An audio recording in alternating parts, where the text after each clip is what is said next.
The next topic is probably one of the three most important topics in pediatrics, that is diarrhea in children. Whether you are an undergraduate, whether you are preparing for your college-based, university-based exams, you are preparing for a viva, or you are preparing for your entrance exam. This topic will always be asked. So, we shall be discussing, there is a separate dedicated module for diarrhea in children. So, first of all, you should know what is the definition of diarrhea. According to WHO, World Health Organization has defined diarrhea as passage of 3 or more loose stools in 24 hours. So, passage of 3 or more loose stools in 24 hours is called as diarrhea. However, this is the definition of WHO definition of diarrhea in children. However, it is the recent change in frequency and consistency which is more important than absolute number, but we need a starting point. So, this is the definition we generally follow. Coming to the types of diarrhea in children. Now, there are many ways of classifying diarrhea. The one popular, the clinical presentation of diarrhea. First is your acute watery diarrhea. Acute watery diarrhea is the common diarrhea. When diarrhea word is mentioned in children, it is referred to acute watery diarrhea unless proven otherwise. It is considered to be the most common variety. So, there will be multiple loose stools. It may or may not be associated with fever, vomiting or abdominal pain. These loose stools last for a few days, and if it is a viral infection, there is spontaneous recovery. If there is a bacterial infection or signs of sepsis, you give antibiotic and the patient recovers. That is the typical history of acute watery diarrhea. This is the most common presentation. The second diarrhea is actually a variant of diarrhea called as dysentery. Dysentery refers to presence of blood or mucus in loose stools. When you will be preparing for your viva based exams like next two, which will have your practical aspects, you will have to go through the rigors of viva. Examiners often ask what define dysentery in the vivas. So, when they say dysentery, the word loose stool is important, because if only blood is present in the stool, that may be due to some bleeding manifestation. If only mucus is present, that may be present because of some rectal polyps. It is the blood or mucus in loose stool that is defined as dysentery. The third type is persistent diarrhea.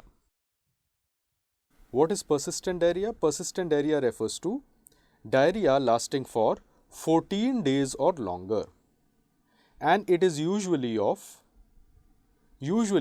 of infectious origin.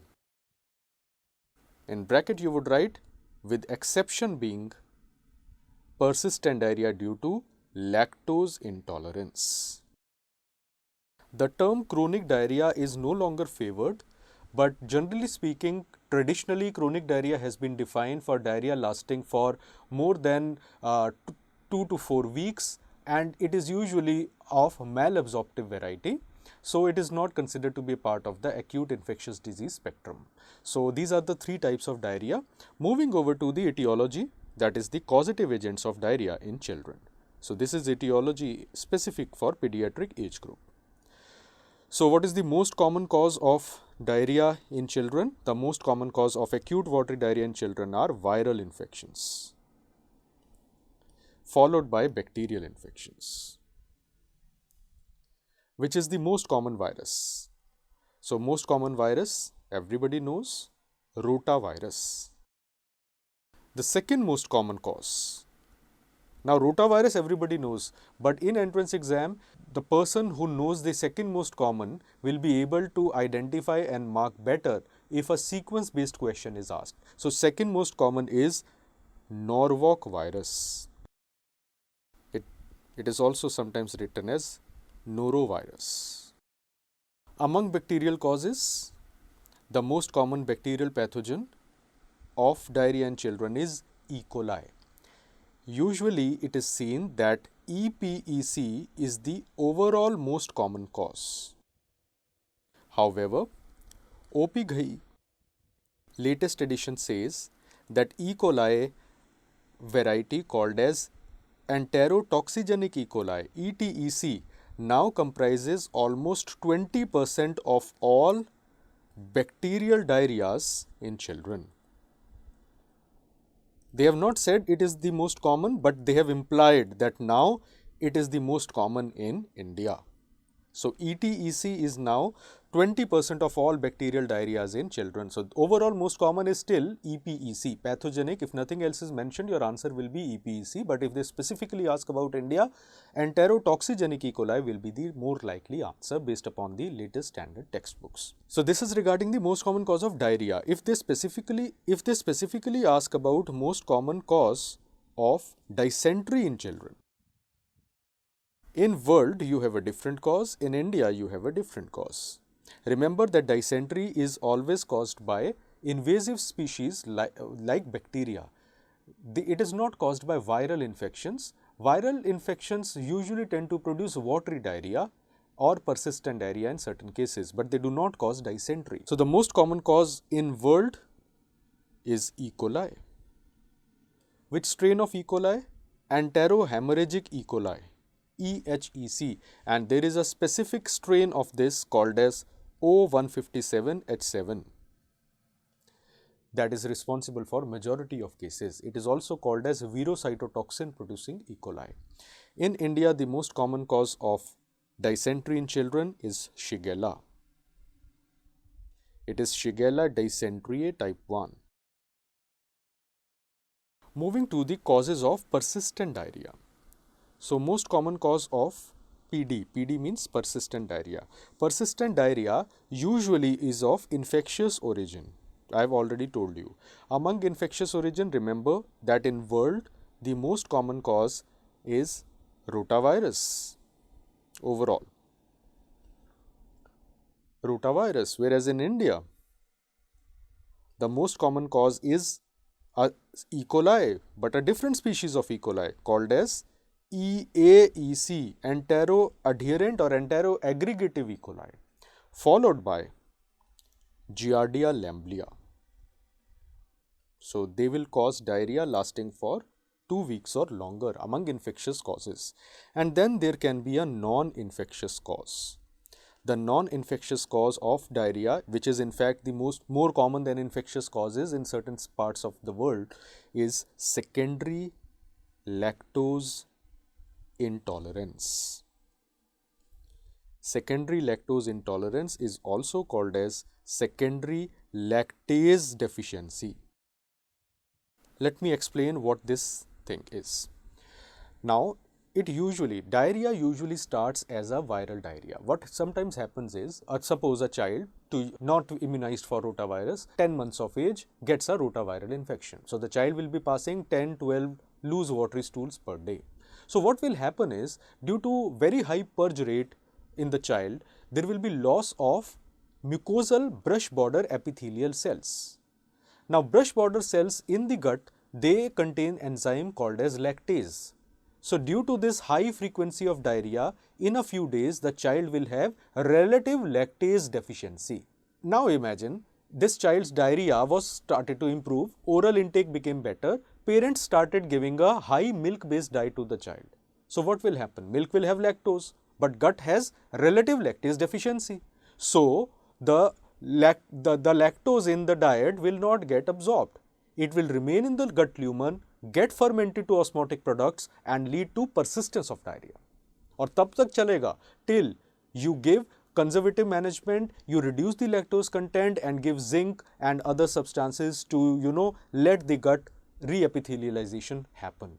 So, that type of diarrhea which occurs due to lactose malabsorption is called as secondary lactose intolerance. It is more common than the primary lactose intolerance. It follows a viral diarrhea. So, to remember, just in bracket you can remember that post-viral diarrheas including rotaviral, there is a loss of brush border cells in the gut, which leads to decrease lactase levels in the gut epithelium. This is responsible for lactose malabsorption, producing a persistent diarrhea-like state. So, this is the reason that you are supposed to remember. Already indirect MCQ on this has been asked in NEET PG, one of the past papers. So after talking about these important causes, let us focus our attention towards the clinical aspects of diarrhea. Now, what are the features of diarrhea? This is something you already know. There will be loose stools, which will always be present. Other than that, fever, abdominal pain, vomiting may or may not be present. Now, obviously, the question arises, what is the most common cause of morbidity and mortality in diarrhea? It is a complication called as dehydration. So before we go to the management of diarrhea, we need to discuss the topic that is dehydration. So let us discuss the topic of dehydration. So any child with diarrhea comes to you, we are interested more in categorizing the child, what is the degree of dehydration in the baby. So dehydration, you can categorize, there are multiple ways it has been categorized, but the most popular way which is followed in India is the so-called WHO IMCI categorization. So I'll give the heading WHO IMCI category. According to this classification, any child of diarrhea comes to you, the child can be put in one of the three categories. What are the three categories? Either there is no dehydration, high dehydration, mild illness hai, so no dehydration. Second category, there is some dehydration, and third, severe dehydration. So, and all the three categories are based upon clinical features. They are not based upon urine output, not based upon blood pressure measurement, not based upon any investigation being done. They are all based upon physical examination, and so they are very suited to a country like ours. So WHO IMCI category, on one side, we will make a small practical table here. You will write parameter, then you would write the three categories: no dehydration, some dehydration, and severe dehydration. So first parameter, what is the general condition of the child? In no dehydration, the child will be conscious, active and alert, just like a normal child is, playful. In some dehydration, the child will be irritable. In severe dehydration, the child will be lethargic or comatose. Some of the books use a word hyper alert instead of irritable. Hyper alert does not mean कि वो normal से ज़्यादा alert हो गया है. Hyper alert word you will find many places in MCQs, in pediatric textbooks. Hyper alert simply means that the child is irritable. It is not a superpower the child has developed. It is just that irritability is also called by Western authors as hyper alertness. So irritable, lethargic or comatose. Second, you look at the eyes of the child. They are normal, they are sunken and they are very sunken. But it is not considered to be a very reliable feature. Why? Because sunken eyes can be a normal feature also. You look at the child, you say, oh, he has sunken eyes. Then you look at his father's eyes, they are also sunken. Grandfather's eyes also sunken. Maybe all of them are having sunken eyes. Their eyes are like that. So, and what looks sunken to me may look very sunken to you, right? So, they are all subjective criteria. So, they are used as a group. Individually, they are not of, they don't have a very strong predictive value. Moving to tears. When the child cries, tears are present or not? Tears are present, absent, absent. Then you check for the oral mucosa, whether it is wet or dry. In no dehydration, it will be wet. Here it will be dry, here it will be dry. Then a very useful parameter is thirst. And in fact, thirst is considered to be the most reliable among these all criteria which we are discussing. So, I am putting a Q thing here. Thirst. Thirst, in no dehydration, the child is not thirsty and drinks normally. In some dehydration, the child is very thirsty and drinks eagerly. You ask the history to the mother, she will say, बार बार पानी मांग रहा है. Again and again the child is asking for water, which is very unusual. So that is some dehydration. And severe dehydration, the child is unable to drink. This is very important. Due to CNS involvement, due to lethargic, comatose state, altered mental sensorium, the child cannot drink. So unable to drink. And sixth is a test we check for skin turgor called as skin pinch test. We pinch the skin of anterior abdominal wall, wrinkles will be formed, you leave it, see how fast wrinkles go back. In no dehydration, the wrinkles go back quickly. In some dehydration, the wrinkles go back slowly. Here they go back very slowly. So these are the 6 parameters which are used to define degrees of dehydration in the child. Another important thing that you should remember, skin pinch test. Remember that this test is not reliable if the child is having severe protein energy malnutrition or obesity. So too fat a child or too thin a child, this skin pinch test will not be reliable. So these are the 6 parameters how we define. After defining these 6 parameters, we go in for the management of dehydration.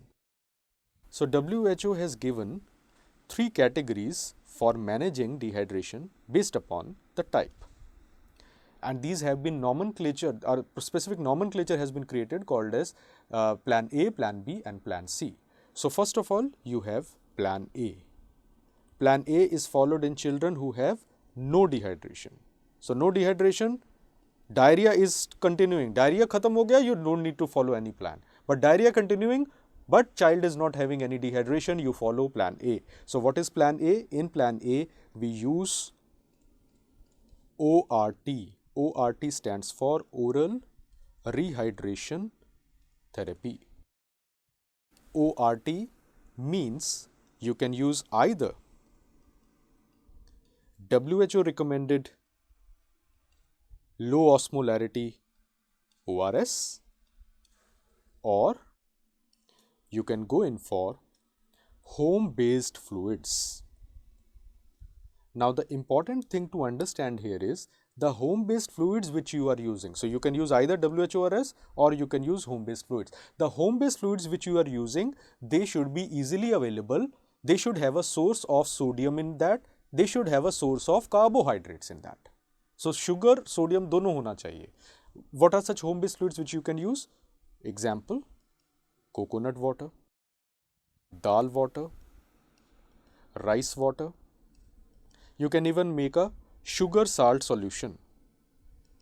But ऐसा ही कुछ भी नहीं बनाना. Sugar salt solution should have a very specific composition. In 1 liter of water, there should be 40 grams of sucrose and 4 gram of sodium chloride. If in emergency, if nothing else is available, you can give this also. In addition to this, you can use any locally available solution. Some places buttermilk can be used if it is available. Not lassi. Lassi is different from buttermilk. Please be careful. Many people tend to take both of them together. Lassi is made from curd. Buttermilk is made from once you take out butter, that part which is left behind, liquid part, that is the buttermilk we are talking about. So you can use buttermilk in rural areas of Rajasthan, UP and Bihar. You will find sattu ka water also being available. So that also can be used. It should have sodium. It should have a source of carbohydrate.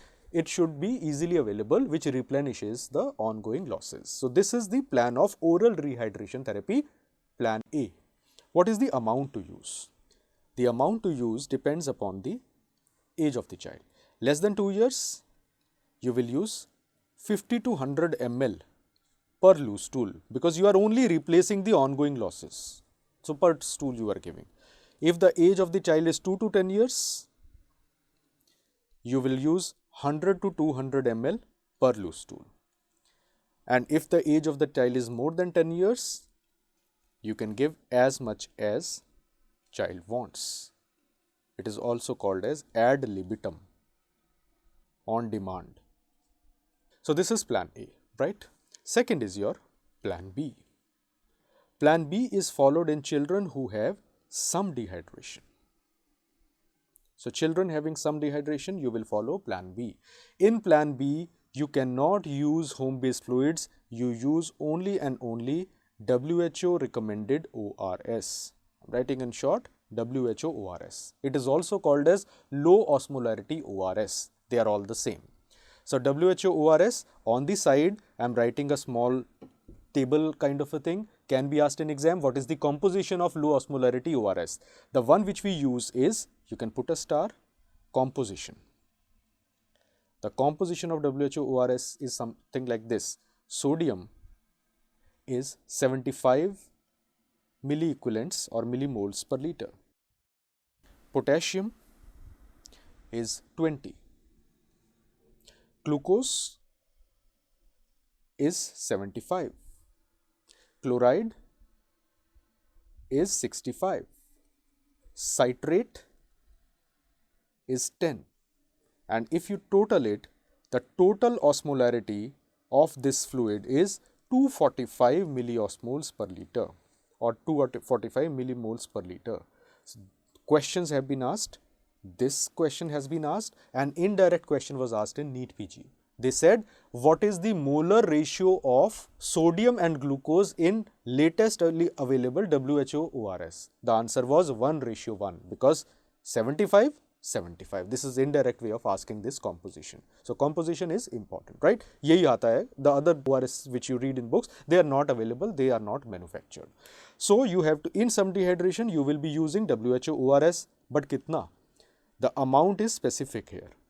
Amount will depend upon the body weight of the child. 75 ml per kilogram you will give orally over 4 hours, followed by 10 to 20 ml per kg per loose stool. If this much amount, the 75 ml per kg over 4 hours will be your replenishing the loss which has already happened. Some dehydration hai. So, that will be replenished, and this amount will take care of the ongoing losses. That is why we are giving it per loose stool. To give you an example, a child has some dehydration, weight of the child is 10 kilogram. So, what we will do is 75 multiplied by 10, 750 ml of ORS will be made. It will be given slowly, orally over a period of 4 hours. After that, if the child still is having loose stool, then you will be giving 10 to 20, that means multiplied by 10, 100 to 200 ml of ORS every loose stool. This is how you are going to manage the child. The third, numericals can be asked on this, and third is your plan C. In plan C is followed for children having severe dehydration. Now, what was the thirst status in plan C? Remember, the child was unable to drink. So, here you cannot use oral fluid, you have to use IV fluids. So, you will use IV fluids in the child. Which IV fluid you will use? The best IV fluid in children is Ringer's lactate, followed by normal saline. For the correction of dehydration, you should not be using those N by 2 5% or N by 2 10% dextrose. They should not be used. So, best is Ringer's lactate followed by normal saline. What is the total amount you will use? The amount you will use is 100 ml per kilograms. Okay. How you will give it? So, you will make a small table here. First 30 ml per kg of this 100 ml will be given rapidly. Next 70 ml per kg will be given slowly. So, if the age of the child is less than 12 months, this will be given over 1 hour. This will be given over next 5 hours, total correction done over 6 hours. If the age of the child is equal to or more than 12 months, this is to be given over 30 minutes. This is to be given over next 2.5 hours. So, total correction done over 3 hours. This is very important. Again, MCQ can be asked. They have been asked in the past regarding numericals. What is the ideal, what next needs to be done? Those kind of questions will be asked. So, plan A, plan B and plan C. And the important things to remember, in all three plans, feeding of the child. If the child is breastfed, you continue breastfeeding. If the child is accepting orally, you continue oral feed. In between sips of water also you can give. Feeding should be continued. It should never be stopped. Severe dehydration, the child may not be able to eat, but as hydration improves, the child will be starting to eat something. So, feeding should be continued where possible. That is why they have used the word where possible. Normally क्या होता है, you and me, we develop diarrhea, we don't feel like having anything and we try to skip a meal. Especially in children, you should not be skipping meals just so that psychologically the stool frequency comes down. All the diarrheas in children are toxin mediated. They are secretory diarrheas. Secretory diarrheas are not affected by fasting, and that is why they are only the osmotic diarrheas are affected by fasting. So malabsorptive diarrheas, if you fast, the diarrhea frequency will improve.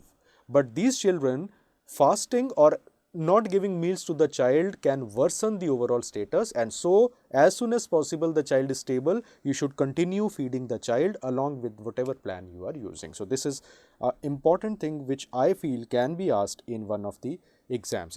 Indirectly, it has already been asked if you practice questions. So this finishes plan A, plan B and plan C of management of dehydration.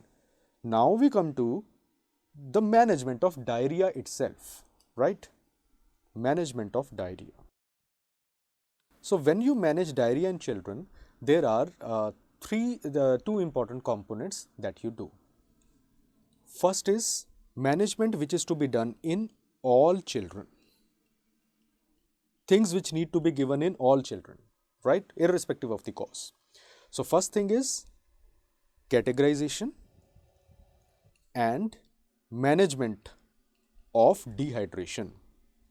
That is plan A or B or C. ये सब में करना ही करना है. You have to do it, right? Second, all children with watery diarrhea or infectious diarrhea or dysentery even, you have to give oral zinc to all children. According to Government of India, zinc is mandatory. Zinc acts through multiple pathways.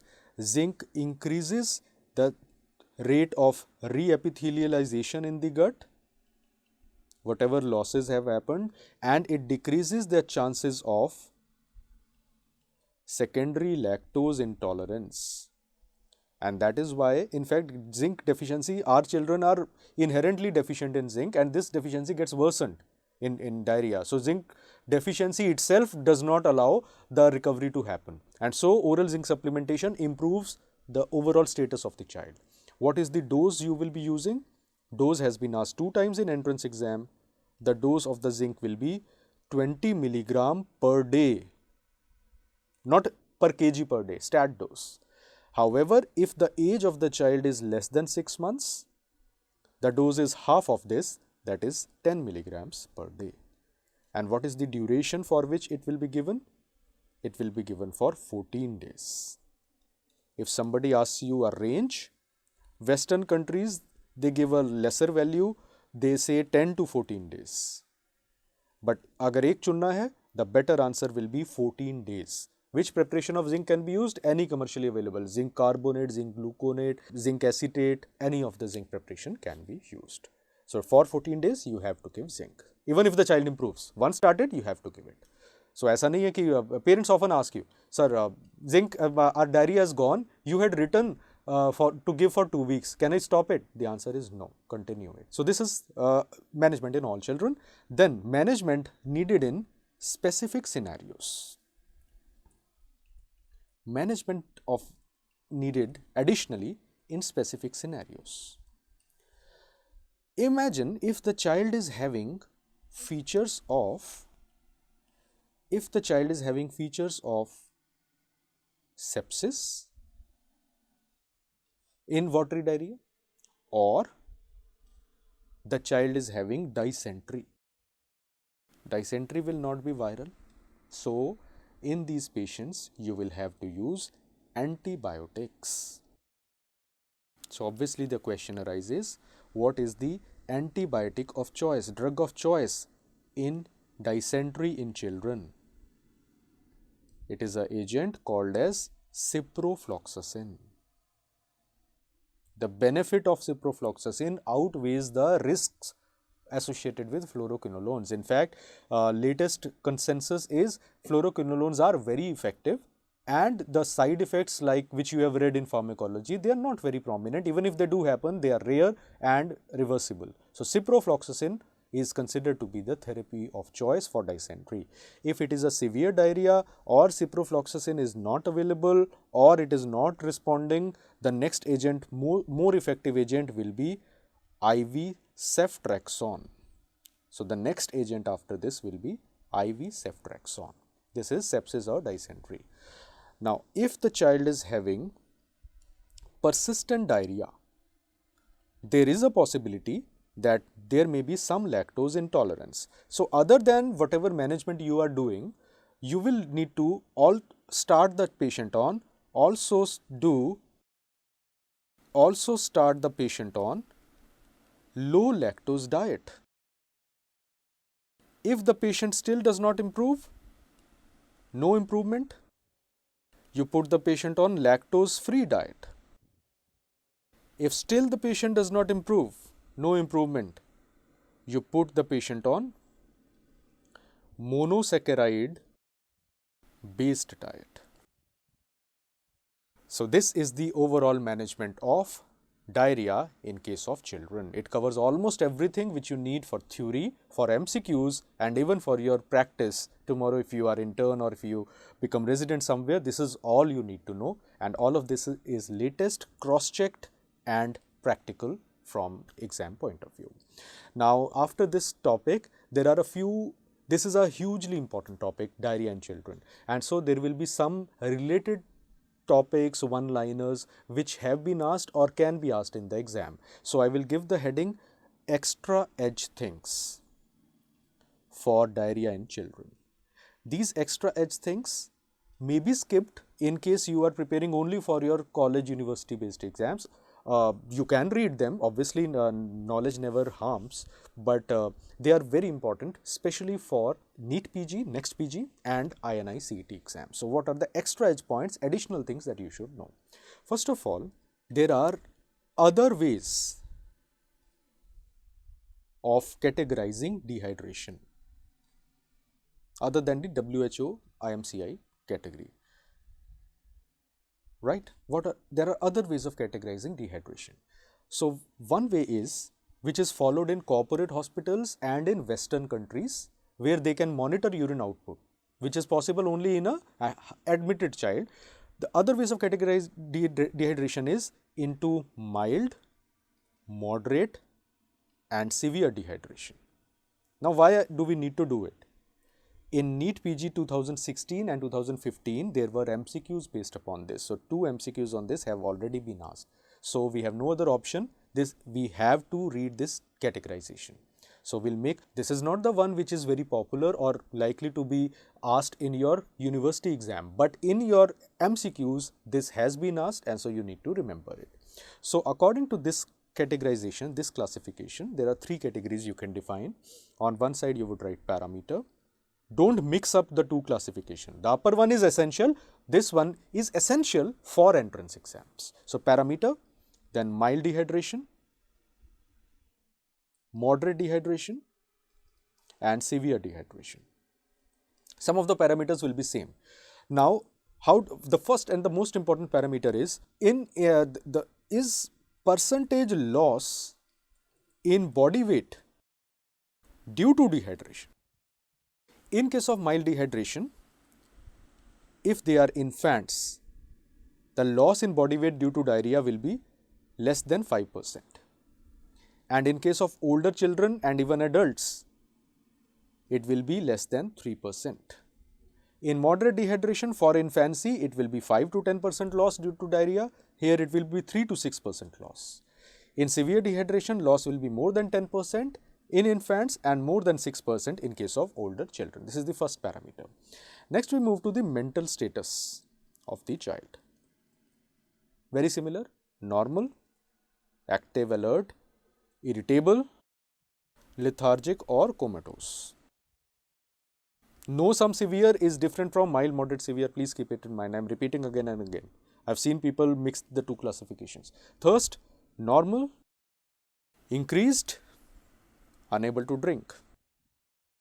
Skin turgor, what we are checking by skin pinch test. Here they call it as skin turgor. So it is normal. Slight delay. यहाँ पर they use a very peculiar term mentioned in Nelson also. There is tenting of the skin. Tenting means as you pinch it, it will remain crumpled and raised like a tent. So the word is tenting, can be asked in exam. And tenting is also associated with cold, mottled skin. So cold, mottled skin will also be present. Moving to the eyes, they are normal, they are sunken, and they are very sunken. Then talking about the mucous membrane or mucosa, it is normal, it is dry, and here it is very dry. Nelson uses a term called as parched for very dry. So parched. So if the word comes, you should see anything new should not encounter you in the exam. Like everything which is there in the exam, you may know it, you may know the answer, you may not know the answer, but it should not be कि पहली बार सुन रहे हैं, you are hearing it for the first time. If you have heard it before, if you have read it before, even if you may not actively recall it, subconscious memory is very strong and it will make you rule out the incorrect option in MCQs. So that is why I keep on adding some alternate words, alternate terms for various diseases so that you are not surprised too much. In any battle, if the surprise element is not there, you perform well. If the surprise element is there, you tend to lose sometimes your concentration in the exam. Now moving to pulse. Here the pulse will be normal. Here the pulse will be slightly increased. So it is a pulse rate we are talking about. And here there will be proper tachycardia. Then we look at urine output. Normal to slightly low. Normal to slightly low. Here it is low and that is oligouric. Here it is oligouric to anuric. Absence of urine formation, anuric. Then we look at BP. It is normal, it is normal, it is low. So hypotension is a feature of severe dehydration. And finally, capillary refill time, CRT. Capillary refill time, you press, see, there will be blanching of the skin and see how fast the capillaries fill up, and from pale area it becomes pink again. Capillary refill time here it is 2 to 3 seconds, here it is 3 to 4 seconds, and here it is more than 3 to 4 seconds according to Nelson. So this is the categorization, mild, moderate and severe, that you must remember. There is another classification, categories of dehydration based on serum sodium content. So we have three categories of dehydration: isonatremic dehydration, which is very common. This is seen in 60 to 70% patients. Second is hyponatremic dehydration, which is seen in 20 to 30% cases. And then we have hypernatremic dehydration, which is seen in only 5% cases. But hypernatremic is considered to be the most dangerous type of dehydration. Most common one is isonatremic. Remember that in isonatremic, the total serum sodium, they have a normal serum sodium. They will have serum sodium less than 135 milliequivalents per liter, and here the serum sodium will be more than 145 milliequivalents per liter. Another important point to know, isonatremic is the usual form. Hyponatremic dehydration tends to develop when the child is taking too much of sodium free fluids or water. Hypotonic solutions are being used, typically seen in parents giving lot of glucon D to the child. They are not giving ORS. They are mentally secure. We are giving glucon D. इससे तो dehydration correct हो जाएगा. Glucon D has only glucose. It does not have sodium, and it causes hyponatremic dehydration, which is more problematic to manage as compared to iso and hypernatremic dehydration. So hyponatremic is seen in these circumstances. Hypernatremic कब होगा? When the child is not taking water or breast milk, if the child is on breast milk at all, then hypernatremic can develop. Hypernatremic dehydration, the thing to remember is it comes to attention late. There is a reason for this. Important concept, listen to me carefully. If there is hypernatremia means blood में sodium ज़्यादा है, more sodium in the blood. So what will happen? Sodium has a tendency to pull water towards itself. So what it will do is, the water from inside the cell, which is the living thing, will move outside into the blood. So circulatory volume will be normal. BP, urine output, everything will be normal. But the cell will be dehydrated, and so the signs of dehydration will be masked. They will come to attention late. By the time signs of dehydration develop, the cells would have undergone significant damage, and that is why they have high risk of developing seizures, complications, and they come to attention late. So hypernatremic, that is why it is considered to be most dangerous form of dehydration. You can remember that when you palpate, they have a doughy feel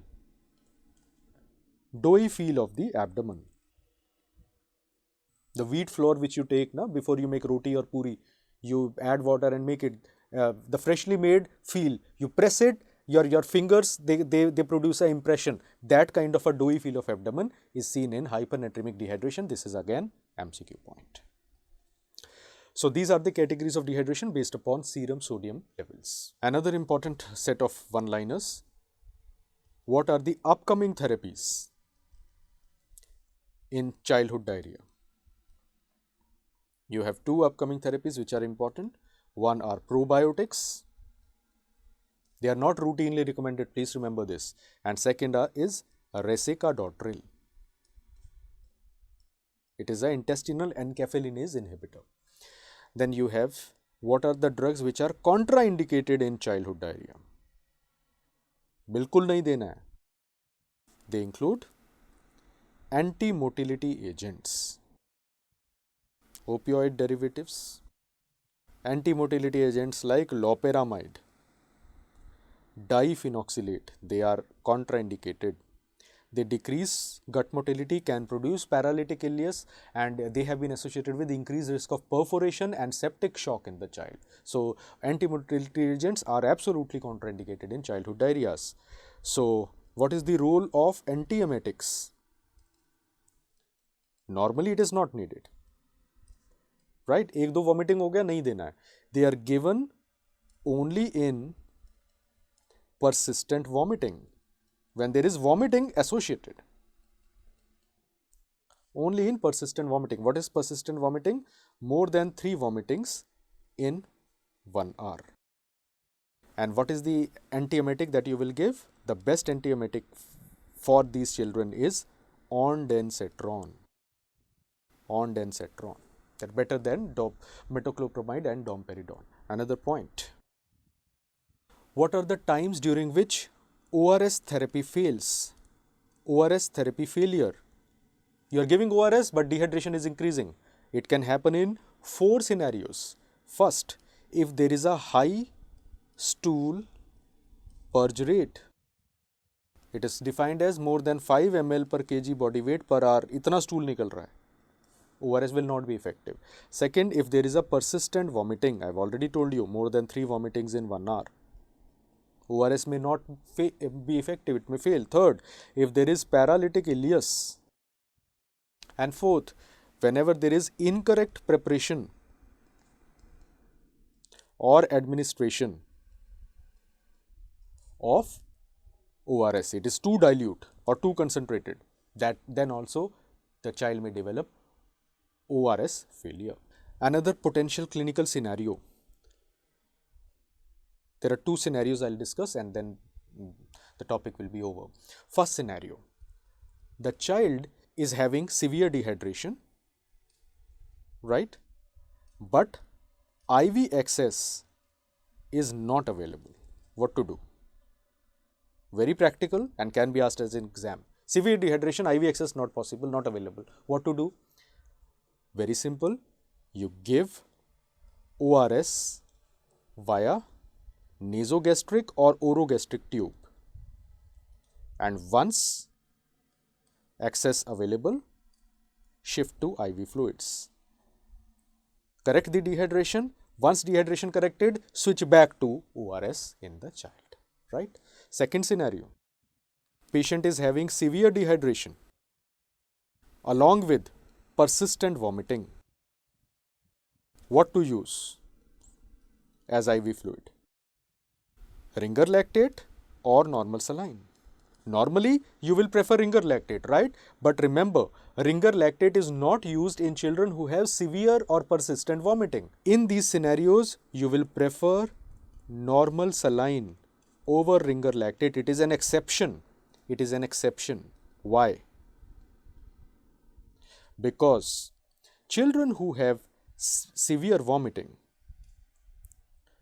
vomiting tends to produces a state called as hypochloremic alkalosis or hypochloremic metabolic alkalosis. Giving Ringer's lactate can worsen alkalosis, and so we give a neutral fluid, neutral pH fluid, that is normal saline. So this is the overall spectrum. This is the overall thing that you need to remember. And we have discussed not only the guidelines, but also at least 40-45 MCQs and potential MCQs.